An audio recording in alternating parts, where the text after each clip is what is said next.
3 दिन और अपने घरों में फायदा उठा लो, ये वादा है जो झूठा नहीं होगा। पहले दिन ठीक जैसा हजरत सालेह अलैहिस्सलाम ने फरमाया था, पूरी कौम के चेहरे जर्द पड़ गए। लोगों के दिलों में खौफ घर करने लगा, लेकिन फिर भी उन्होंने तौबा नहीं की। दूसरे दिन सबके चेहरे सुर्ख लाल हो गए, खौफ बढ़ता गया। कुछ लोगों ने भागने की कोशिश की, लेकिन कोई जगह पनाह की नहीं थी। और तीसरे दिन सबके चेहरे सियाह काले पड़ गए।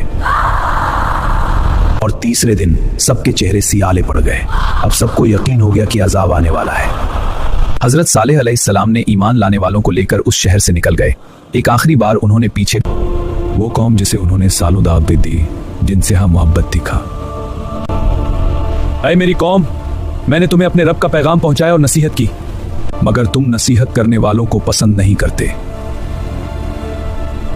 और फिर सुबह होते ही अल्लाह का अजाब आ गया। एक भयानक जलजले ने पूरी जमीन को हिला दिया।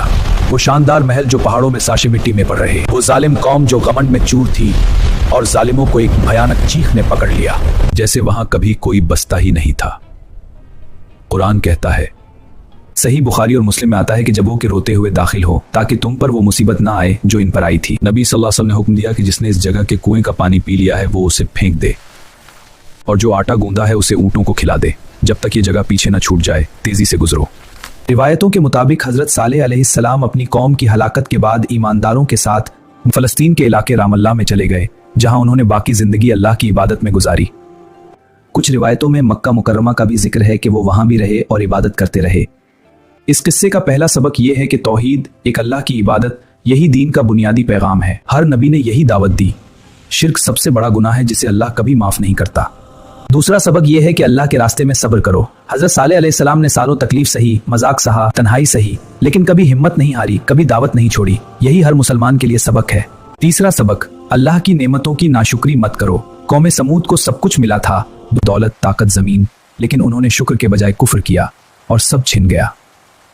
और चौथा सबक, जुल्म का अंजाम हमेशा बुरा होता है। चाहे जालिम कितना ही ताकतवर हो, अल्लाह की पकड़ से कोई बच नहीं सकता। आज भी सऊदी अरब के इलाके अल उला में मदाइन सालेह के खंडहर मौजूद हैं, यूनेस्को की विश्व धरोहर।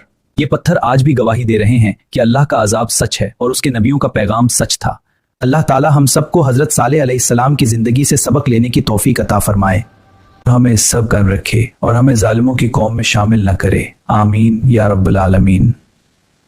अगर यह वीडियो आपको पसंद आई तो लाइक करें, शेयर करें और चैनल को सब्सक्राइब करें ताकि ऐसी और इस्लामी कहानियां आप तक पहुंचती रहें।